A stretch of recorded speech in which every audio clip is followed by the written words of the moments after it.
ऋत्विक का, अब ऋत्विकवाद क्या है? तो ऋत्विकवाद का मूल विचार क्या है कि जो श्रील प्रभुपाद, जो इस्कॉन के फाउंडर आचार्य हैं, संस्थापक आचार्य हैं, उनके शरीर छोड़ने के बाद भी नए शिष्य उन्हीं के शिष्य बने रहें और उनके द्वारा नियुक्त ऋत्विक प्रतिनिधि के माध्यम से दीक्षा प्राप्त करें।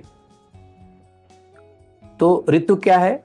धार्मिक कार्यों को करने वाला प्रतिनिधि को ऋत्विक कहते हैं। तो ऋत्विकवाद एक्चुअली इस्कॉन में ज्यादा सुनने को मिलता है, क्योंकि कुछ लोग प्रभुपाद को भी गुरु मानते हैं आज भी। अर्थात प्रभुपाद ने शरीर छोड़ दिया, शरीर छोड़ देने के बाद भी जितने भी नए नए शिष्य होंगे वो सब प्रभुपाद के ही डायरेक्ट शिष्य होंगे और उनको दीक्षा कराया जाएगा एक ऋत्विक व्यक्ति से, अर्थात प्रतिनिधि से।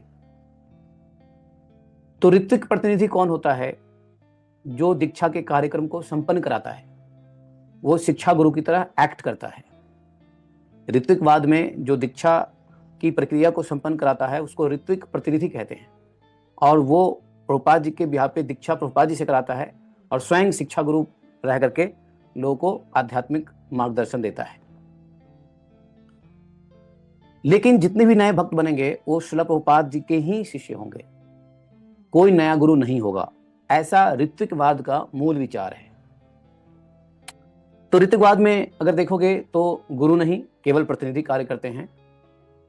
शिष्य किसी जीवित गुरु से दीक्षा नहीं लेते हैं ऋत्विकवाद में, बल्कि प्रभुपाद जी के नाम पर ऋत्विक द्वारा दीक्षा ग्रहण करते हैं।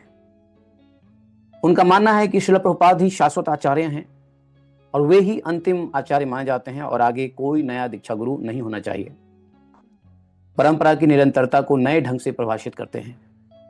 हालांकि यह परंपरा नहीं है, गुरु शिष्य की परंपरा सनातन काल से चलती आई है, लेकिन ऋत्विकवाद में नया दीक्षा गुरु नहीं माना जाता और श्रील प्रभुपाद जी को ही अंतिम आचार्य के रूप में माना जाता है। और इस प्रकार से गुरु परंपरा को निरंतर अलग नए ढंग से डिफाइन करते हैं। देखो, इसके कुछ विवाद और आलोचनाएं भी हैं। जैसे प्रमुख इस्कॉन संस्था और पारंपरिक जो वैष्णवाचार्य इस मत को स्वीकार नहीं करते हैं। जो ट्रेडिशनल वैष्णवाचार्य हैं, डिसिप्लिक सक्सेशन से जो आचार्य आते हैं, गुरु परंपरा से जो आचार्य आते हैं, वो ऋत्विकवाद को स्वीकार नहीं करते हैं।